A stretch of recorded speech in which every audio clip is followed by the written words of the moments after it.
Alright, so in this video I'm going to be doing session 1 of narcotic syndication work with Ada. She's almost a year and well, she is a year and a half now, so this is her very first session. I call her off the chair there and notice how so much more excited she is. And she smells the food, she goes down into a down, she has to get low. So for older dogs, if you want to start the indication work where a down is their indication or a sit or something, for older dogs this is another good way to get that shaped without having to put it on command, is by starting low to the ground. But here I'm just marking and feeding, marking, feeding, marking, feeding to get her used to the idea of we're about to do some work. And she's spinning and just really overly excited. I don't like vocalization. If their jaws are chattering or if they're frothing where they're too stimulated to do the work, then I'll simply wait them out till they calm down a little bit. But she's not quite that extreme yet. She's just super excited because during this training, they get all their daily food from training. So she hasn't eaten yet today. She's hungry. She hadn't eaten since last night. So that's one reason why she's overly excited. But she was indicating freely, so I decided to move the box to see if she would pick up on it if I moved it.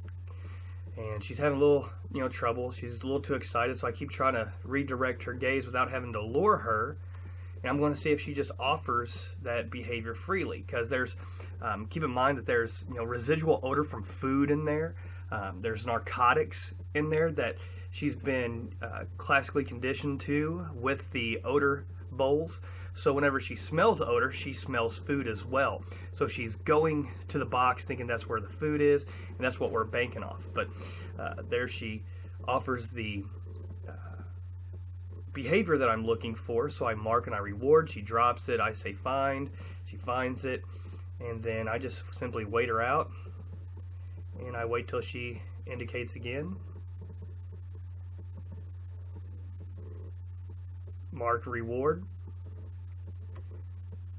Mark and reward. Now that time I actually was waiting for a little bit more penetration, I think, maybe. Yeah, that's what it is. If you notice, she's just barely sticking her nose around the hole there and isn't giving full dedication and penetrating that hole there. So I'm simply waiting her out to see if she'll offer a better behavior to go more into the hole.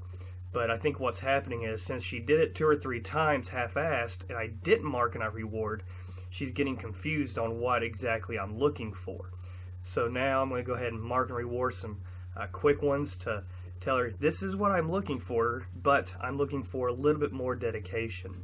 So sometimes if you hold off on marking and rewarding in the early stages, they get confused or they check out and they say, well, okay, I'm offering the behavior, you're not giving me the reward, I'm out.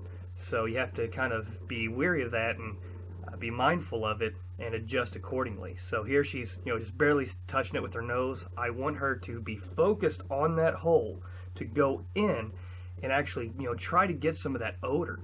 So I'm just waiting her out. And there, deep penetration. You could hear her breathe almost as soon as she goes in there. And there she does it, but she doesn't stay dedicated to it. So I can push her a little bit harder than I did the puppy because she is older.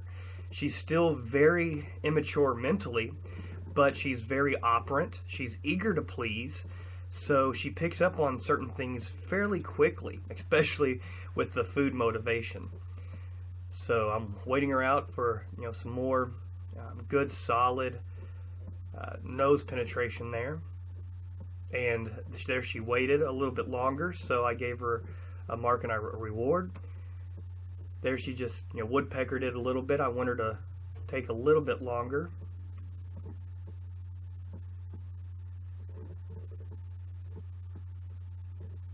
She's hovering, but she's not dedicating to it. And there. So another quick reward.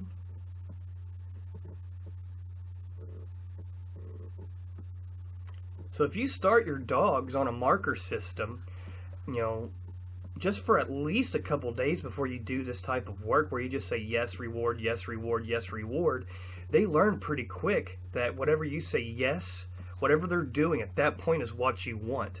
So that's what helps a lot during this training, is to have them classically conditioned to the word yes as a reward marker.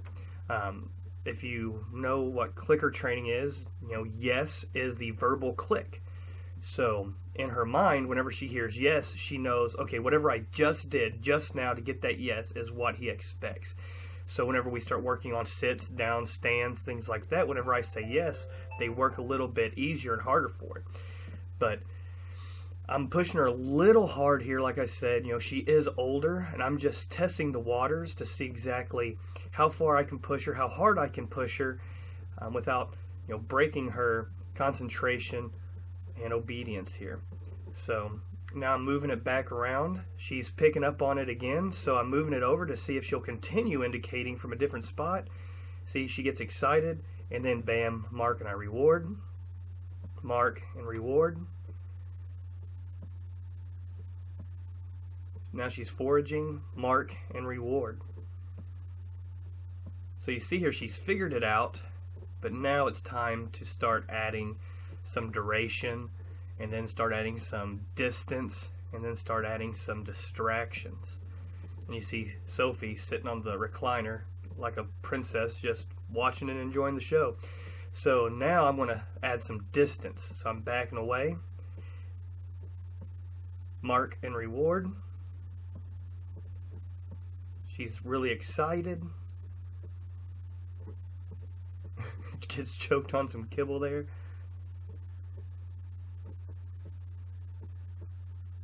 And I just wait her out. Mark and reward. Because I know she knows what I'm looking for. She's just a little too excited to focus. Mark and a reward.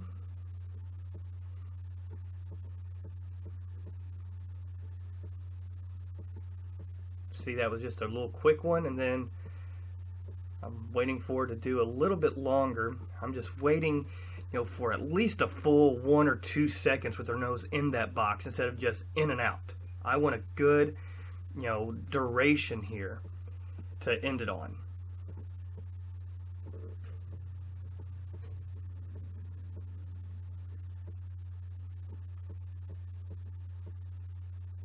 Sophie moved, and she got a little distracted by Sophie's movement, and then a nice indication there. It was nice and deep.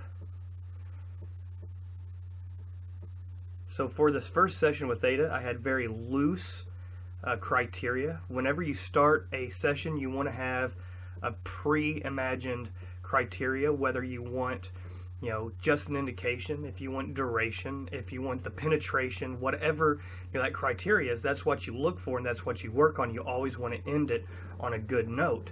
So here I didn't really have any criteria. I just wanted to see how she would do on her first test, being an older dog. So that's all I'm doing. And so now to end the session, I'm looking for one more good repetition, and then we'll end it. So that was a little too quick for me. It wasn't deep enough. That was nice and deep, and that's what we'll end it on.